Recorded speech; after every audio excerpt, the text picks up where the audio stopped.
In 2025, Las Vegas Strip gaming revenues hit a new all-time record, nearly $8.8 billion. And in that same year, Las Vegas welcomed 38.5 million visitors, 7.5% fewer than the year before. A chef who ran banquet events for casino properties said his bookings fell from 7 events a week to 7 events a month. An Uber driver said he waited 3 hours in a city that never stops. A wedding coordinator said she went from 250 events a year to wondering if she could make rent. Record revenues, fewer people, empty lobbies. That is not a paradox. That is the system working exactly as designed. In this video, you are going to understand why this happened. Not just why Vegas feels different, but why the restaurant in your neighborhood closed, why your airline seat got worse, and why the mid-range hotel you used to book has been rebranded into something you can no longer afford. There is a name for what happened. Economists call it the K-shaped economy, and the numbers are not subtle. By mid-2025, the top 10% of American earners accounted for 49% of all consumer spending in this country, nearly half the economy, run by 1/10 of the people. By the end of this, you will understand exactly how that happened, who made it happen, and what it costs you if your household income sits anywhere between $40,000 and $100,000 a year. Because this story is not about Vegas, Vegas just showed you the math first. To understand how we got here, you have to go back to Las Vegas in 1989. That year, Steve Wynn opened the Mirage, the first hotel on the Strip financed not by private money, not by the mob, not by personal wealth, but by Wall Street, junk bonds, $630 million worth. That one financing decision changed everything. The old Vegas model, the mob-era model, was built around volume. Get everyone through the door. The $5 blackjack player, the $500 high roller, the family from Ohio here for the weekend. Everyone spends something. Everyone is welcome. The casino makes money on all of it. But when Wall Street money came in, the math changed. Investors don't care about foot traffic. They care about revenue per square foot.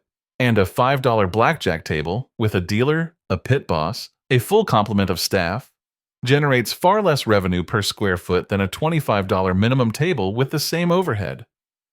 So slowly, methodically, Vegas began to price out the middle. By the 2000s, MGM and Caesars went public. Shareholders demanded quarterly returns. The formula got cleaner. Fewer guests, higher spend per head. Mid-tier hotels were acquired, repositioned upmarket, or gutted entirely. The $5 tables disappeared. The $9.99 buffet went to $45. Then 2008 happened. The financial crisis wiped out middle-class wealth, home equity, savings, retirement accounts, but the wealthy recovered fast because they held assets, stocks, real estate, investment portfolios. By 2012, the S&P 500 was back to its pre-crisis high. Middle-class wages were not. Corporate America looked at the data and followed the money upward. Between 2020 and 2025, spending by the top 10% of American households grew 62%. All other income groups grew at roughly the rate of inflation, meaning they gained nothing in real terms. The corporate calculation became simple. If the top 10% of earners now drive nearly half of all consumer spending in America, your business model should be built around the top 10, not the bottom 50, not the middle 40, the top 10. Vegas was just the first city to make that math visible. Here's how the K-shaped economy actually works. Imagine two people getting on an elevator at the same time in 2020. One of them owns a home and has a 401k. The other rents and lives paycheck to paycheck.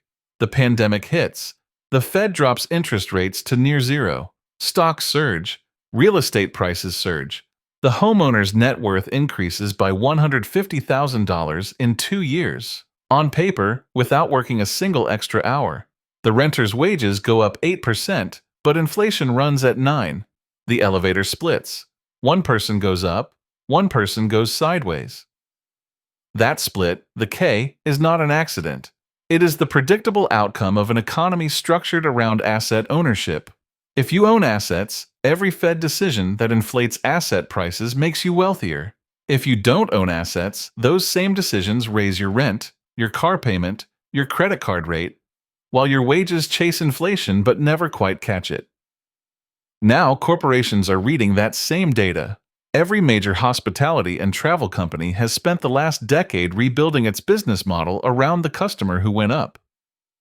Delta Airlines introduced Basic Economy in 2012. On paper, it looks like a discount. In practice, it is a tiering mechanism. Delta identified that a large segment of their customers were price-sensitive, but would pay a small premium for certainty. A guaranteed seat, a carry-on, the ability to choose their row. So they stripped those features out of the base ticket and charged extra to restore them. The customer didn't get cheaper flights. They got the same flight with fewer features, and a menu of fees to claw back what they used to get for free. Every major airline copied it. Then hotels did it, then restaurants. The industry term is revenue stratification. What it means in plain English: extract maximum value from premium customers and make the experience just uncomfortable enough for everyone else that they either upgrade or stay home. Vegas understood this before anyone else.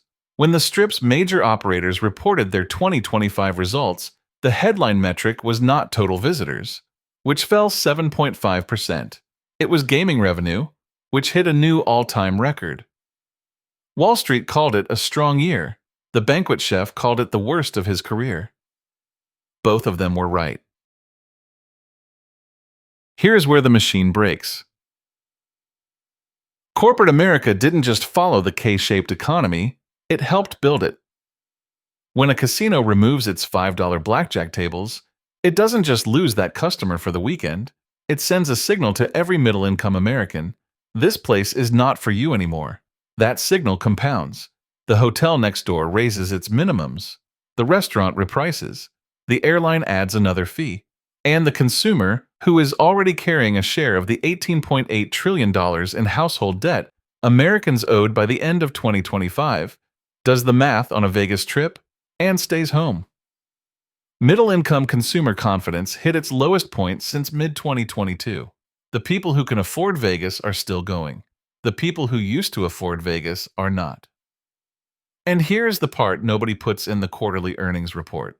The workers left behind are not hypothetical. They are real people whose livelihoods were built on the assumption that American businesses needed the American middle class as a customer. That assumption changed. The workers didn't get a memo. The beneficiary of this system is not hard to name. It is the shareholders who demanded revenue per visitor over total visitors. It is the private equity firms that bought mid-tier hotel properties and repositioned them upmarket. It is the C-suite executives whose bonuses are tied to quarterly earnings, not to how many dealers kept their shifts. The crack in this machine is this: you can only extract from the top 10% for so long before the workers who served everyone else run out of runway. When the chef closes his catering business, when the driver picks up a second job, when the coordinator shuts down, they become the next group of Americans who can no longer afford to be customers at all. If this is the kind of story you want more of, subscribe. New videos every week. The ledger stays open. So here's what this means if you are a working American with a household income between $50,000 and $90,000. You are not the target customer anymore. Not for Vegas, not for the airline that now charges you $35 to pick your seat, not for the casual dining chain that quietly closed 200 locations in your part of the country, not for the mid-range hotel that became a boutique property at $280 a night. The money you spend is still welcomed, but the experience was not designed for you. It was designed to tolerate you while waiting for someone who spends more. If you are a service worker, a server, a dealer, a hospitality staff member, a driver, your income is tied to foot traffic. When foot traffic shifts from high-volume middle-class visitors to low-volume high-spend visitors, you don't make more money because each person spends more. You make less because there are fewer of them. And the high spenders tip on percentage the same way everyone else does. And if you own a small business, a catering company, a tour operation, a specialty shop in a tourist economy, you built your model on the assumption that middle-income Americans would keep showing up. That model is being quietly invalidated, not by a recession, not by bad luck, by a deliberate structural decision made in boardrooms you were never invited into. The economy didn't slow down, it just stopped including you. Here's what the ledger says. The K-shaped economy is not a failure of the market.